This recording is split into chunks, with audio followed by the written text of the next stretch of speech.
दोस्तों, अमरनाथ गुफा के बारे में चलिए आज हम आपको बताते हैं। अमरनाथ गुफा की सबसे पहले खोज 16वीं शताब्दी में एक बूटा मालिक नामक मुस्लिम गडेरिया ने किया था।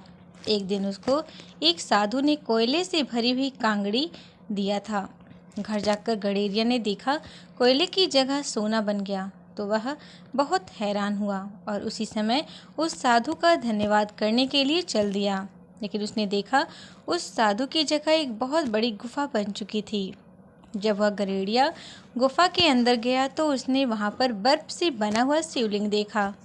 उस गडेरिया ने इस बात को गांव वालों को बताया। उसके बाद यह स्थान तीर्थ स्थल बन गया। आज भी उस गडेरिया की वंशज इस अमरनाथ गुफा की देखरेख करते हैं और चढ़ावे का 1/4 आज भी उस गडेरिया के वंशजों को मिलता है। इस अमरनाथ गुफा में बर्फ की बूंदें गिरने से शिवलिंग बनता है, लेकिन बर्फ कहाँ से आती है इस बात का आज तक कोई पता नहीं लगा सका। हैरानी की बात यह है कि यह शिवलिंग बिल्कुल ठोस बर्फ का बना होता है, जबकि उसके आसपास गिरने वाली बर्फ बिल्कुल भुरभुरी होती है। इस शिवलिंग का आकार चंद्रमा के आकार के साथ घटता और बढ़ता रहता है। जब चंद्रमा का आकार बिल्कुल समाप्त हो जाता है तो इस शिवलिंग का आकार भी समाप्त हो जाता है। माना जाता है कि इस अमरनाथ गुफा में भगवान शिव ने माता पार्वती को पहली बार अपने अमर होने का रहस्य बताया था।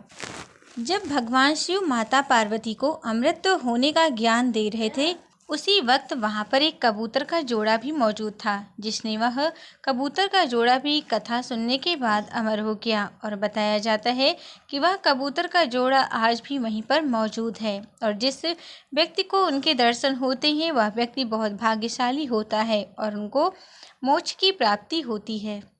जब भगवान शिव माता पार्वती को कथा सुनाने के लिए इस गुफा में लाए तो उन्होंने काल अग्नि को आदेश दिया कि इस गुफा में जितने भी जीव हैं उन सबको भस्म कर दो। काल अग्नि ने आदेश पाकर सभी जीवों को भस्म कर दिया, लेकिन वहां पर कबूतर के 2 अंडे रह गए, क्योंकि अंडों को सजीव नहीं माना जाता है, इसीलिए वो बच गए।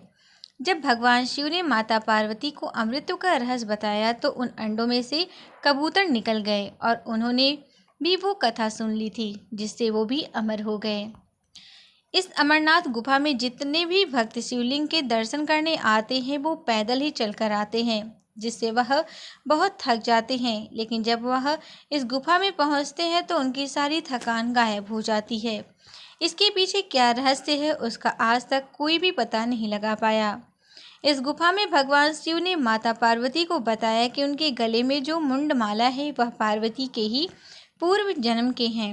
भगवान शिव ने माता पार्वती को बताया कि जब भी तुम जन्म लेती हो और मृत्यु को प्राप्त होती हो तब इस मुंडमाला में एक मुंड बढ़ जाता है और इस मुंडमाला में सारे मुंड तुम्हारे ही हैं। भगवान शिव ने अमरनाथ गुफा की ओर जाते समय 5 तत्व का त्याग किया था। सबसे पहले उन्होंने पहलगाम में अपनी नंदी बैल का त्याग किया था।